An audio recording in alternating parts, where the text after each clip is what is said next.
Hello and welcome to Catholic Current, where we give you an update on events affecting the Church in the United States. I'm Mara Moser. We begin with the devastation in southeast Turkey and northern Syria after powerful earthquakes rocked the area on February 6th and 7th. Freezing conditions have further complicated the rescue and recovery of people trapped in the rubble. Pope Francis offered his prayers and spiritual closeness to the tens of thousands of victims and all those assisting with relief efforts. With emotion, I pray for them and express my closeness to these peoples, to the families of the victims, and to all of those who are suffering from this devastating calamity. I thank the relief workers, and I encourage everyone to show solidarity with those territories, some of which have already been ravaged by a long war.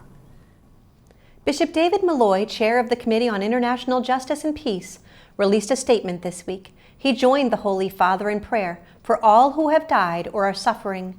He said, "In a region that has experienced much conflict and hardship, these heartbreaking scenes call out to us to provide aid and assistance to our brothers and sisters in need."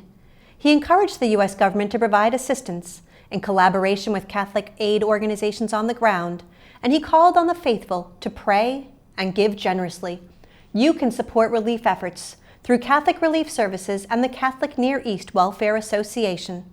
Visit crs.org or cnewa.org for more information on how you can help.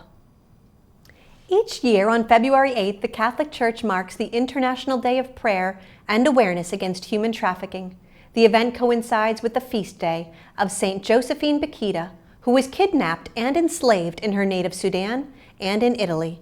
She eventually was freed and became a Canossian sister and dedicated her life to comforting the poor and suffering.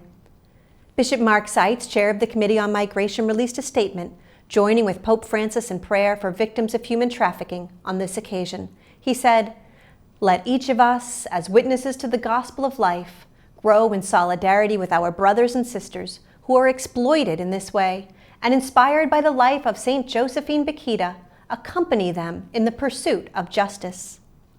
USCCB's Anti-Trafficking Education and Outreach Coordinator, Felicitas Brugo-Onetti, spoke with Catholic Current about the state of human trafficking in the United States and abroad.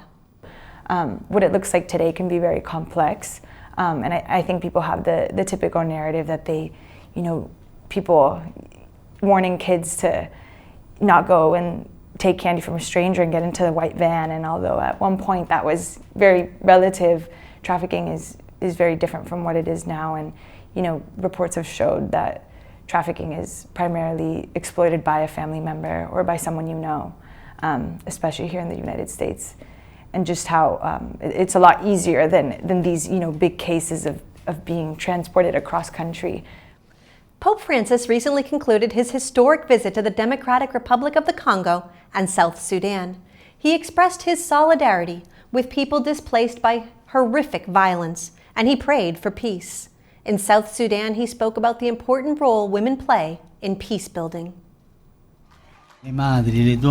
Mothers, women, are the key to transforming the country. If they receive the proper opportunities through their industriousness and their natural gift of protecting life, they will have the ability to change the face of South Sudan, to give it a peaceful and cohesive development.